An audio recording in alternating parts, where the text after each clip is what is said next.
Operation നംകോറിൽ കുണ്ടന്നൂരിൽ നിന്ന് പിടിച്ചെടുത്ത land cruiser വാഹനത്തിന്റെ ഉടമ മാഹിൻ അൻസാരിയുടെ മൊഴി വിശദമായി കസ്റ്റംസ് പരിശോധിക്കുകയാണ്. ഇടപാടിൽ താൻ കബളിപ്പിക്കപ്പെട്ടു എന്നാണ് മാഹിൻ അൻസാരി കസ്റ്റംസിനോട് പറഞ്ഞത്. അതേസമയം ഹൈക്കോടതിയെ സമീപിച്ചു നടൻ ദുൽഖർ സൽമാൻ. എന്തായാലും കാര്യം ഈ വണ്ടി വിട്ടുകിട്ടണം, തൻ്റെ 5 കൊല്ലമായി ഉപയോഗിക്കുന്ന വണ്ടി പിടിച്ചുകൊണ്ട് പോയി എന്നാണ് ദുൽഖർ സൽമാൻ്റെ പരാതി. തൽക്കാലം കോടതിയിൽ പോയ സാഹചര്യത്തിൽ ദുൽഖറിന് സമൻസ് അയക്കേണ്ട എന്ന് തൽക്കാലം തീരുമാനിച്ചിട്ടുണ്ട്. നിതിൻ അംബുജൻ മറ്റു വിശദാംശങ്ങളുമായി കൊച്ചിയിൽ നിന്ന് ഈ മോർണിംഗ് ഷോയിലേക്ക് വരും. Nitin, good morning. നിതിൻ, അത്യാവശ്യം നിൽക്കുന്ന സ്ഥലത്ത് മഴയുണ്ടെന്ന് തോന്നുന്നു. കുഴപ്പമില്ല, മഴയൊക്കെ നമ്മൾ എത്ര കണ്ടതാ, പറയൂ വിവരങ്ങൾ. Good morning.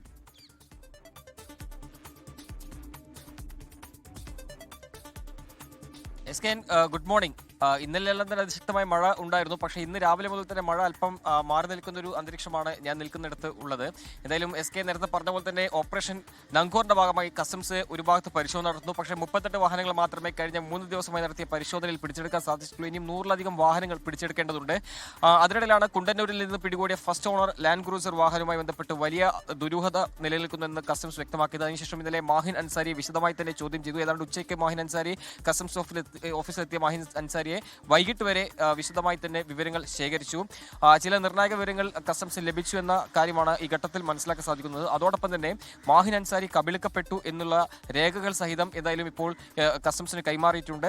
ഡൽഹിയിലുള്ള ഒരു സംഘത്തിൽ നിന്നാണ് ഈ വാഹനം കൈപ്പറ്റിയത്. പക്ഷേ ആ ഒരു ഇടനില സംഘം അത് തട്ടിപ്പ് സംഘമാണെന്ന ഒരു കാര്യം കസ്റ്റംസിനെ മാഹിൻ അറിയിച്ചിട്ടുണ്ട്. അതോടൊപ്പം തന്നെ പോലീസിനെയും സമീപിക്കാൻ ഒരുങ്ങുകയാണ് മാഹിൻ നൽകിയ മൊഴി അത് വിശദമായി തന്നെ പരിശോധിക്കുന്നുണ്ട്. അതോടൊപ്പം തന്നെ വിശദമായി പരിശോധിച്ച ശേഷം മാത്രമേ ഒരു തുടർ നടപടി സ്വീകരിക്കുകയുള്ളൂ. പക്ഷേ വേണമെങ്കിൽ ഇനി മാഹിനെ വീണ്ടും വിളിപ്പിക്കാനുള്ള സാധ്യതയുണ്ട്. അതിനിടയിൽ ദുൽഖർ സൽമാന്റെ വാഹനം കസ്റ്റംസ് കഴിഞ്ഞ ദിവസം പിടികൂടിയത് കിട്ടണമെന്നാവശ്യപ്പെട്ട് ദുൽഖർ സൽമാൻ ഹൈക്കോടതിയെ സമീപിച്ചു. നിയമപരമായ രേഖകൾ സഹിതം തന്നെയാണ് വാഹനം താൻ കൈപ്പറ്റിയിരിക്കുന്നത്. പക്ഷേ കസ്റ്റംസ് നടപടി നിയമവിരുദ്ധമായി എന്ന് ചൂണ്ടിക്കാട്ടിയാണ് ഹർജി സമർപ്പിച്ചത്. ഈ ഒരു സാഹചര്യത്തിൽ ദുൽഖർ സൽമാന് ഉടനടി നോട്ടീസ് നൽകേണ്ടതില്ല എന്നുള്ളൊരു തീരുമാനമാണ് കസ്റ്റംസ് സ്വീകരിച്ചിരിക്കുന്നത്. ചൊവ്വാഴ്ച ഹർജി വീണ്ടും പരിഗണിക്കുന്നുണ്ട്. അതിനുശേഷം മാത്രമേ കോടതിയുടെ നിലപാട് കൂടി അറിഞ്ഞ ശേഷം മാത്രമേ തുടർ നടപടി സ്വീകരിക്കുകയുള്ളൂ. ഇനി 2 വണ്ടി കൂടി കസ്റ്റംസിന് ദുൽഖറിന്റെ പിടിച്ചെടുക്കേണ്ടതുണ്ട്. കാരണം ആ വാഹനം ഇപ്പോൾ നിരീക്ഷണത്തിലാണ്. ഒരു നിസാൻ പട്രോൾ ഈ വാഹനമാണ് ഇപ്പോൾ കസ്റ്റംസ് നിരീക്ഷണത്തിലുള്ളത്. മറ്റ് 2 വാഹനങ്ങൾ കസ്റ്റംസ് പിടികൂടിയിരുന്നു. അതിൽ ഒരു വാഹനം കസ്റ്റംസിന്റെ ഓഫീസ് സമീപം തന്നെ കൊണ്ടുവന്ന് ഒരു സാഹചര്യമാണുള്ളത്. ആ വാഹനം വിട്ടുകിട്ടണമെന്നാവശ്യപ്പെട്ടാണ് ദുൽഖർ സൽമാൻ ഹൈക്കോടതിയെ സമീപിച്ചത്. എന്തായാലും ഒരു വശത്ത് കസ്റ്റംസിന്റെ തുടർ നടപടി മുന്നോട്ട് പോകുന്നു. അതിനിടയിലാണ് മാഹിൻ അൻസാരിയുടെ മൊഴി വിശദമായി കസ്റ്റംസ് പരിശോധിക്കാൻ ഒരുങ്ങുന്നത്. SKN.